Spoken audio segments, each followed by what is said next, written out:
Hello friends, welcome back to my channel Tamil Pilla. ఇవాళ నేను చేయబోయే రెసిపీ తెలంగాణ స్టైల్లో చేపల పులుసు. అది ఎలా తయారు చేయాలో ఈ వీడియోలో చూద్దాం రండి. సో ఫస్ట్ ప్యాన్ పెట్టుకొని దానిలో ఇవి ఆల్రెడీ నేను రోస్ట్ చేసిన peanuts,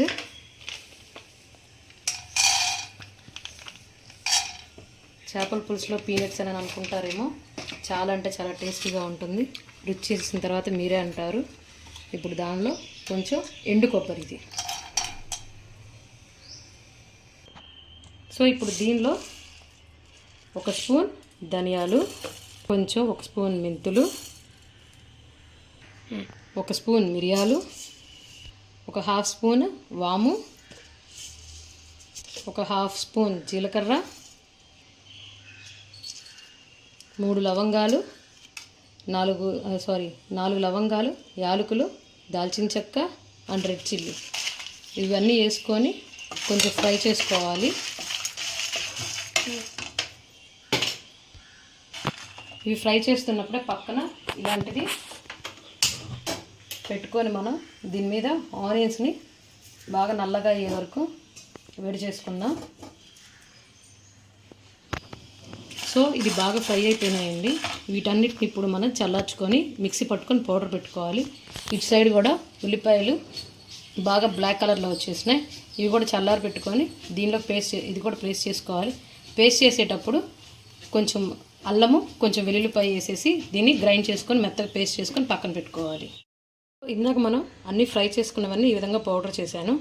దీనిలోనేమో onion, garlic, ginger, so ఇవన్నీ వేసేసి ఇది కూడా ఫైన్ పేస్ట్ చేసి దీనిలో కొంచెం పసుపు యాడ్ చేసేసాను, టర్మరిక్ యాడ్ చేసేసి బాగా మిక్స్ చేసేసి ఇవన్నీ ఈ ఫిష్ పీసెస్కి అప్లై చేయాలి. మ్యారినేట్ చేసేసుకొని ఉంచుకోవాలి. సో ఇప్పుడు నేనైతే చేపల పులుసుకి మట్టి చట్టి యూస్ చేస్తాను. మీరు ఏ బౌల్ అయినా యూస్ చేయొచ్చు. చేపల పులుసు అనేది ఇలాంటి మట్టి బౌల్స్లో చేస్తే ఎక్స్ట్రా ఫ్లేవర్ వస్తుంది. సో ఆయిల్ హీట్ ఎక్కిన తర్వాత కరివేపాకు, కొంచెం దాల్చిన చెక్క, ఇందాక మనం గ్రైండ్ చేసి పెట్టుకున్నటువంటి ఆనియన్, జింజర్ గార్లిక్ పేస్ట్ ఇవన్నీ వేసి పచ్చివాసన పోయే వరకు కొంచెం ఫ్రై చేసుకోవాలి.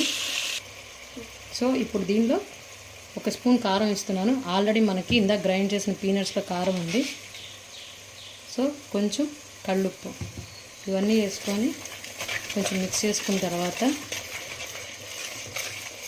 చింతపండు పులుసు, మీకు ఎంతైతే పులుసు కావాలో అంత చింతపండు నానేసుకొని ఆ పులుసు పోసుకోవాలి.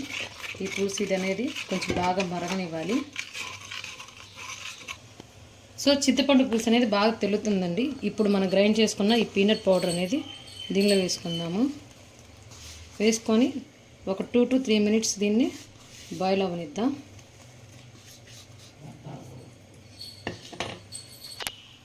సో మనం పీనట్ పౌడర్ వేసుకున్న తర్వాత బాగా తెల్లనిచ్చిన తర్వాత ఇప్పుడు మనం ఫిష్ పీసెస్ని ఒక్కొక్కటి ప్లేస్ చేసుకుందాము. ప్లేస్ చేసుకున్న తర్వాత తిప్పకూడదు. సో ఉప్పు కారం అనేది ఇప్పుడు అడ్జస్ట్ చేసుకొని వేసుకోవాలి.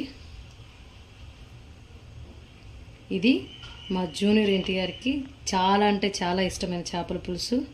మీరు కూడా ఇంట్లో ట్రై చేయండి. స్మెల్ అయితే చాలా బాగుంది పులుసు.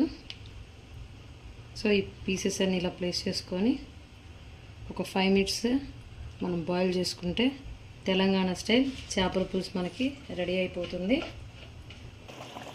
సో మనకి ఫైనల్గా మన ఫిష్ కర్రీ రెడీ అయిపోయింది. దీనిలో ఇంకా కొత్తిమీర అలాంటివి ఏమీ యాడ్ చేయమండి. సో ఇది మీరు ఇంట్లో తప్పకుండా ట్రై చేయండి. దీన్ని ఇప్పుడు నేను సర్వింగ్ బౌల్లో తీసుకుంటాను. సో ఫైనల్గా మనకి తెలంగాణ స్టైల్ చేపల పులుసు రెడీ అయిపోయింది.